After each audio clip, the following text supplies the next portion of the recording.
Welcome, everybody, to Choices Finding Your Joy. Oh, welcome, welcome.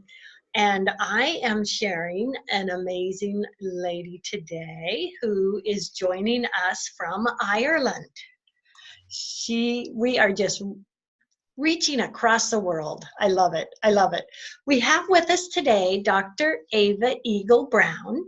She's a multi-award winning international speaker, author, and transformational mindset business coach. She coaches, trains, speaks globally. She does multiple movies and books, and she's just doing it all. She's also a speaker for Women for Africa, which I am going to want to chat about a few minutes. But first off, let's just say welcome. Welcome, Dr. Ava. Well, thank you, Paula. Thank you so much for having me. I am just so humbled to be here from across the pond, as we would say. So thank you for having me. Oh, I'm so honored. I'm so honored.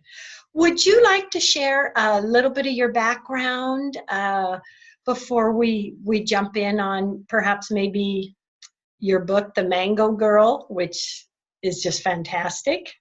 Sure, thank you. So I'm from Jamaica, a very little island everywhere. Everybody knows about us because we're either Bob Marley or we're Usain Bolt. So I'm from that little dot in the Caribbean. But I often say to people, Jamaica has the sun, the sugar, the music, and the food. But it also had something very different for me. Whilst it had all of that, I had a very challenging background that was literally laced with incest, sexual violence, poverty, homelessness, amongst many other forms of abuse. And I've gone through some of the most challenging things that we don't have enough time to go through right here. But if I were to tell you that one girl could have been sexually abused by her father, raped at gunpoint in front of her 3-year-old daughter, dumped to die, failed English in high school, failed math, was homeless, was the breadwinner in her family, 2 failed marriages, but today can sit here to have this conversation after having contemplated suicide and all kinds of a myriad of things, you would say that that's not true. But I can say to you, as Paula already know, you're looking at her. And I just want to say to any woman out there who think that, what you've been through has to stop you, absolutely not. It is not the case. And I'm sure we'll unflesh that as we go along tonight. Yes. And you are just an inspiration to so many. And I know you share a lot in your book, The Mango Girl, don't you? And that's soon to be a feature film. It is. It is soon to be a feature film. The Mango Girl is it's in development with a Hollywood studio, and it's soon to be a film. And I'm so excited. I'm so excited about The Mango Girl, as I am excited, guys, about something that Paula and I actually have been featured in that's coming out this year. And it's called Imagine a World. And it's also a movie documentary where we share so much inspiration, so much empowerment, so many tools that you're going to realize that although you see us here thriving and growing and trailblazing, we've gone through some stuff. But what we've come up with, some amazing tools for you guys. So watch this space, not just for The Mango Girl, but for Imagine a World film that myself and the great hosts you have here are involved in. Oh, thank you. Thank you, honey. It's just so exciting and so happy that documentary film connected us. Oh my gosh. The stories, when I think about that documentary and the content it is, and just the tools that's going to come out of that, or even I get inspired watching it again. I remember when we had the rewatch, I just got so inspired that I got to be a part of something so amazing with so many amazing lights around the world. It's great. Yeah, it really is. It really is. And, you speak to so many others and share inspiration with so many others. What really inspired you to write your book? What made you say, I want to get this message out there to others? A lot of people, I do so many interviews across the world, and come on, I failed English. I never thought of writing. I actually my mother didn't tell me. I still don't know who my real father is in my mind. And so I grew up not knowing who my dad was. And people in the community would mock me and they'd jeer me. And I wanted to know. I was always quizzical. I was always a chatterbox. And I went to my mom just trying to ask her, who's my father? And the beating she gave me, literally, I say, cut my tongue off and put it back in my mouth. So I became very mute and started writing just little questions, makeshift diaries, so many questions. Who's my father? Why did you beat me? Why couldn't you just answer the question? And as my experiences grew and I started, experiencing some stuff that just never seemed normal, I started writing more. And I got to the place where I thought, after I was held up and raped, that there had to be somebody else who had some of these stuff. There had to be an overlap. Because here's what I think. I believe that stories, sometimes you don't have my exact story, but there's a yarn, a thread of mine that's in yours. And I thought, there's got to be people who have similarities to me. And when I came to London, having run away from my own country, just to save my sanity, because I nearly had a breakdown, I realized that, no, I wanted to share this with the world because there's got to be other women and men who are going through this. And that's how I ended up writing. It was by default, if you want to say that. Yeah. Wow. Wow. And just an amazing gift to the world, because that shares with so many who may be in similar circumstances or know someone who is, to give them a different perspective of, how what they can do with that challenge. And look at what you've become. I have to say, I'm due to being someone that's gone to Africa and seen so much there, and I work with a couple different organizations. I love that you're a speaker for Women for Africa. Tell me what brought that on.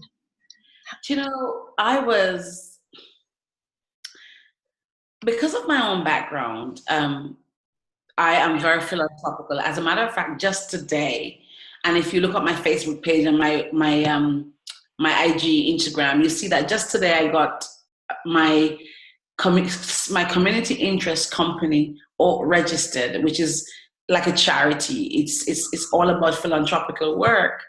And the reason that I've been pulled to doing that work is because of the fact that charity is what brought me here, right? People helped me and supported me.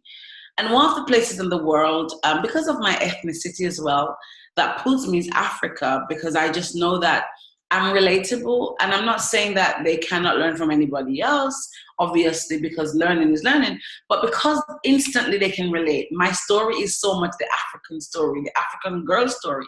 So I do some work in South Africa. I really go there and I speak, and there are pictures of me sitting in Soweto with widows projects where, women who have been widowed take the yarns off the telephone wire and they weave these beautiful baskets. And one of the things I'm trying to do is to see how I can even get those products into the West. But I go to Africa and I support women, I speak for them, I advocate. And as I develop more in my charity, it's something that I want to go deeper into, which is, I want to be able to go to Africa, give my time, and don't have to worry about how I'm going to be paid for it necessarily. So it's passionate for me. It resonates with me. And when I saw those, I remember those girls in Nigeria that disappeared, it became so much more important for me that I needed to do this. But 2 years ago, or a year and a half ago, I was on my way from South Africa, having done some work there. And I happened to lay over in Addis Ababa. And in the airport, I observed these three girls, and there was just something about them. The energy just pulled me. Long story short, those girls were in the airport for 3 days, unwashed, being deported from Saudi. And they were being deported from Saudi, having been sold into slavery by an Ethiopian woman who told them they were going to go and work in hotels. They became maids. Some of them were abused. Some of them were imprisoned. And those girls were in the airport and they had no way to transition to their next point. Some were going to Ghana, two were going to Sierra Leone, and one was going to, I think it was Gabon. And they were stuck. And I almost missed my flight, being on the phone to everybody I could find, trying to sort those girls out. In the end, when I left, one got put on a flight that same day, and two got put in a hotel. But it nearly cost me getting arrested. But these were three Muslim girls. I'm Christian, but I decided that I saw women who needed myself. They were vulnerable. Until today, I'm in touch with them. They got home safely.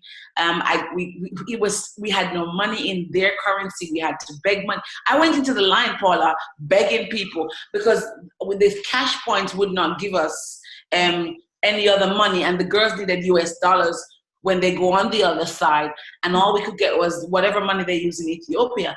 You should see me in the queue. It was an American lady who helped me.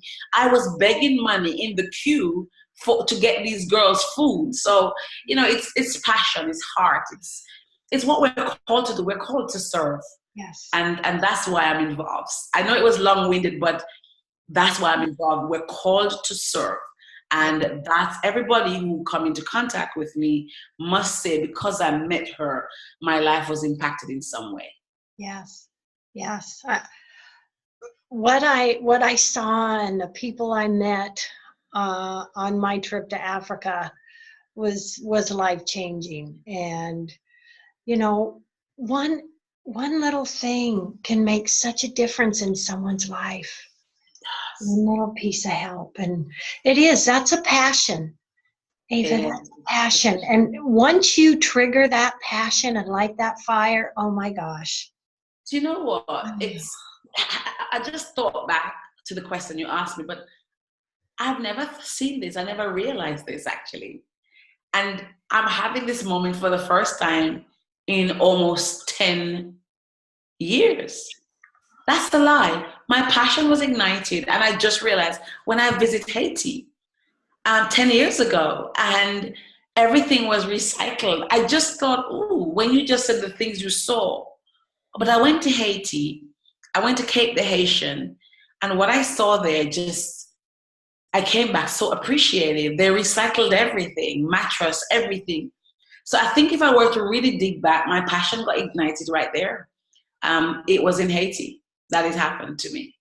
Yes, yes.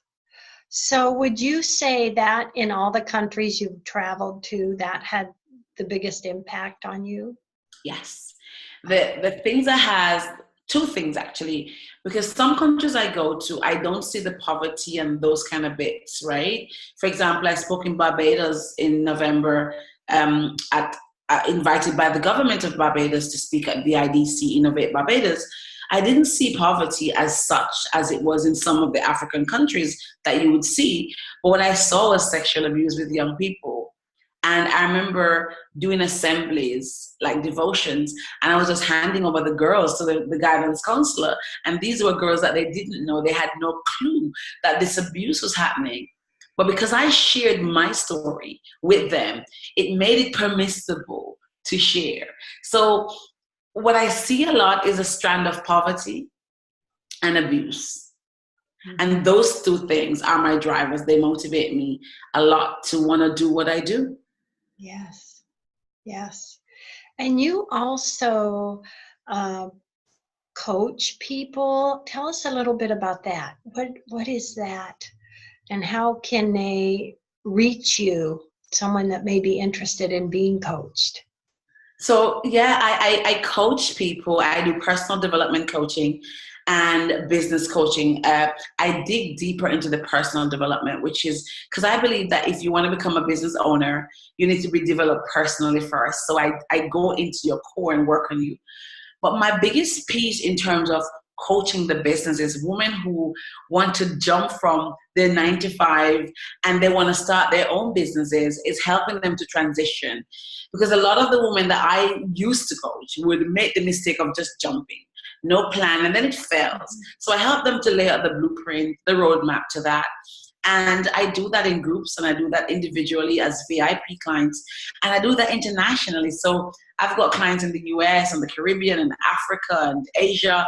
As you know, time and location freedom happens with forums like this. So it is something I enjoy because I love to then have that intimate time to outpour and to learn from them as well as them learning from me. And I do that through my website, which is www.avaeaglebrown.com. That's www.avaeaglebrown.com, or the details. If you follow me on social media, you can find them. Oh, I love it. I love it. And something that I really love that you say, that is a mantra of yours, mindset shift is one of your biggest mantras, the mindset shift, excuse me. So what does that mean to you, a mindset shift, Dr. Ava? I describe a mindset shift as an open heart surgery with yourself. Literally. It's literally it's like cutting yourself into, virtually, and digging into the crevices of your mind and literally turn on the little screws in there that we oftentimes don't use. The resilience screws, the I can do it screws, the it's okay screws, the reservoirs of looking back at my resume and seeing that, you know what, I may not have had the same experience, but 5 years ago I was at somewhere similar, and I can do this, and I can, and I will, and I must. It's about telling your mind, like The Secret says, that it is possible, that you can do this, that you are equipped with everything you need to handle something. And I'm an example of that. I'm a girl who should not be here having this conversation. I'm a girl whose mother still cannot read and write. I'm the little girl from Jamaica who sold mangoes on the train, who was sexually abused, raped at gunpoint, homeless, failed English. By everybody's count, I should be a dropout, not making any sense. But I went into my mind and I turned some screws on, and I said, hold on, girlfriend. Of course that happens to you, but it doesn't have to define who you are, who you become. So I teach people that where you are now is not a determinant of where you can end up. And that your right now doesn't determine your altitude, and that today may be gray, but tomorrow could be bright neon orange. And you can change that by first change how you see it in your mind. Yes. That's it. So changing that mindset and just change what the new day is, because the next day is a new day. It's a new day. A new dawn. And it's such a new opportunity that, I have had days, and I don't know about you, but I've had days when today might be such a downer, right? And I have a 2-day rule. I'm down for 2 days, but day number 2, I'm up. And now it's gotten to 1 day because I have the tools and the skills that I try to teach my clients. But if I have a down day, I said, you know what? Okay, girl, come on. Today's done, but tomorrow is filled with possibilities. And tomorrow, Paula, you might experience it. The thing that was keeping you down today, tomorrow you might end up in a situation where it is not holding you down, right? So I say to my clients all the time when I talk to them and train them and coach them, that you have to understand that you have to realize that every day is a new, fresh opportunity to start over and win. And when we recognize that, we can change everything about how we see everything in our lives and in the world. Yes. And that can actually, would you say, turn our fear and doubt into excitement and curiosity? Yes. But you know what? I say I'm doing a new project right now, which is I'm just about to launch my own hair and skincare business. And thank you guys. And I'll tell you more about that in a minute. But I'm using it to reference something. And this is genuinely the case. I'm doing it in fear. I mean, and I don't mean that I'm fear like, oh my God. Mm-hmm. I'm doing it with a lot of, oh my God, I'm not so sure. Oh my God. But I'm doing it anyway. And I really am. And I only got the packaging. It's not even finished. I only got the packaging on Monday. Like, oh my God, it's exciting and I want to share it. But then yesterday I got called to go to my first exhibition. We haven't even got anything in the jobs yet. But so the fear of, oh my God, we get everything together. But here's what I have done, what Richard Branson said. If somebody offers you to do something and you don't know how to do it, you say yes, you grab it, then you go and learn to do it. So right now I said yes to the biggest marijuana hemp festival in the UK. And then I'm going to go and learn and package. But when I show up, guess what will happen? Nobody will ever know that I wasn't ready when I said yes. So what I'm saying is feeling the fear and doing it anyway. And doing it anyway. Oh, I love that. That is so powerful. Feel the fear. The fears, we're going to have fear, but do it anyway. I love that. Okay. I'm going to go with that. I love that. Well, tell us you know what? fear. Sometimes. Yeah. So I was invited to Steve Harvey in 2017. I sat literally front row under Steve Harvey's feet. And Steve Harvey talks about jump. You know about jump. You got to jump. Because if you don't jump, your parachute would open. And I've taken it a little bit further by saying we are often so afraid of whether we fall. Oh my God, what if I fall? Oh my God, what if this happen? Oh my God, oh my God, oh my God. And we do that so often. It's what if I fall? What if I fall? But we don't stop, Paula, to say to ourselves, but what if I fly? What if you actually fly? And that's how I live my life. I'm a risk taker. I'll take risk because I believe that I might not fall, but instead I might fly.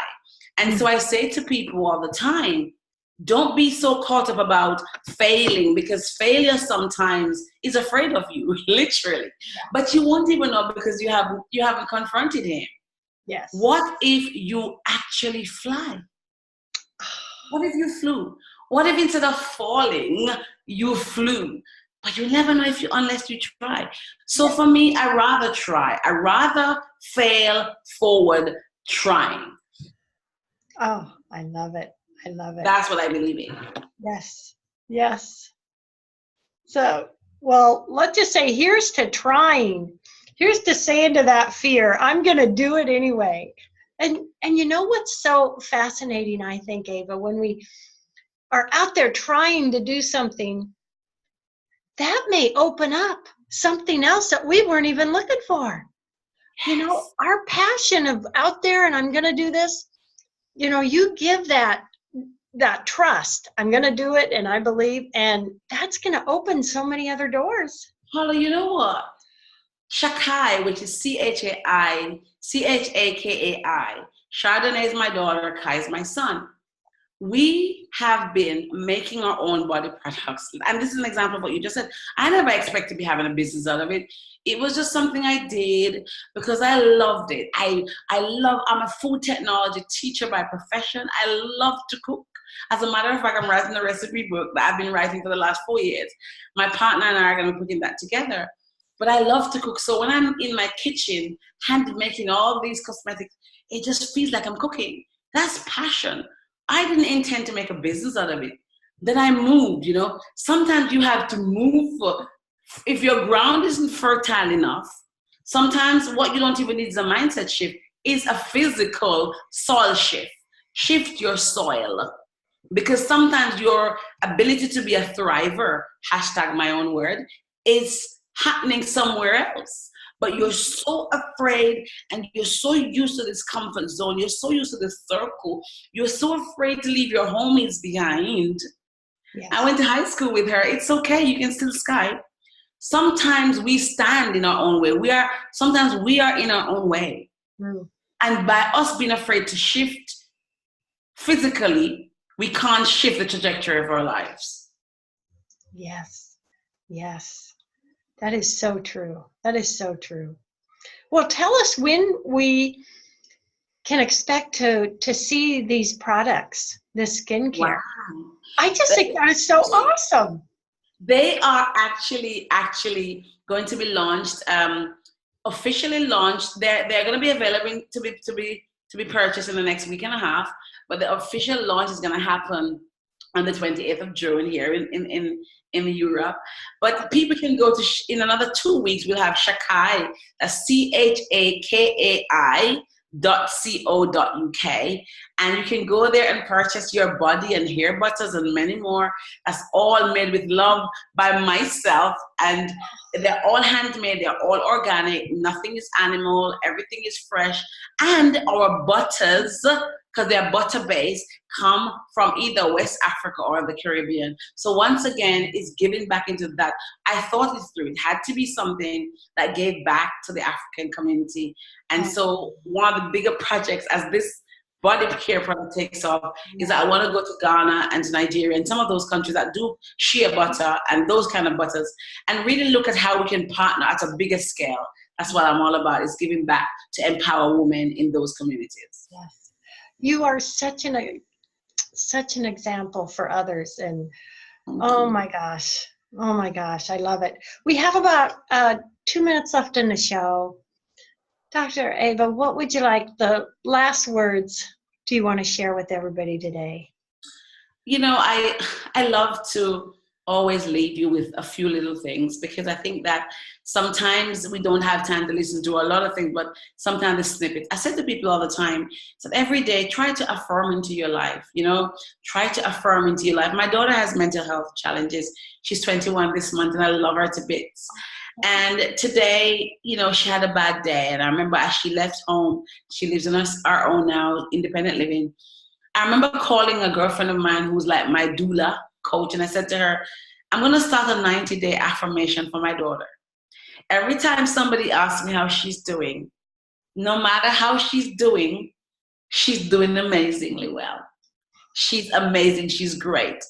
And sometimes I posted on Facebook this morning that this morning I didn't want to leave my bed, but I had 3 meetings. And I said, sometimes you have to dig deeper to find that strength. But let me say something to you. It is there. You just have to go a little bit deeper to find it. And when you do what you're doing, you're developing your resilience muscles. You're developing bounce back ability. So you need to affirm every day. Remind yourself in the mirror, I'm beautiful, I'm amazing, I'm gorgeous. And even when you don't feel it, if you keep saying it, trust me, psychologist says repetition makes learning easier. Ava says repetition brings it into your visualization, okay? So keep saying it. And some days just dig deeper. But remember this, that you're enough. And just the way you are enough, even when everything around you is falling apart. You are enough. Because sometimes with us women, it's feeling inadequate. It's the watching everybody else. Let me tell you something. Everything you see on social media, all those pretty graphics, it's not always true. So don't get pulled into somebody's social media and say, oh, look at how Paula is doing. Look at how, no, don't be fooled by it. Be firm in who you are. Know that you're enough. And remember that where you are now is not a determinant of where you could be tomorrow. And the last thing I want to say to you is the word impossible says, I am possible. And when you watch this, listen to this, pat yourself, it says, I'm possible. And you need to start loving yourself. I'm. So when you touch it right here, it's heart-centered. I am possible. That's what I want to leave you with tonight. Oh, I love it. I am possible. Oh, Ava, thank you so much. This has been so fantastic. You're so welcome. It's my pleasure to be here. Gosh, I'm so happy to have you with us. And big love, big hugs, love and blessings to you there in Ireland. And love, hugs, and blessings to everyone out there watching and listening to the show. So appreciative. Have a great day, everybody. Bye. Thank you so much. Bye.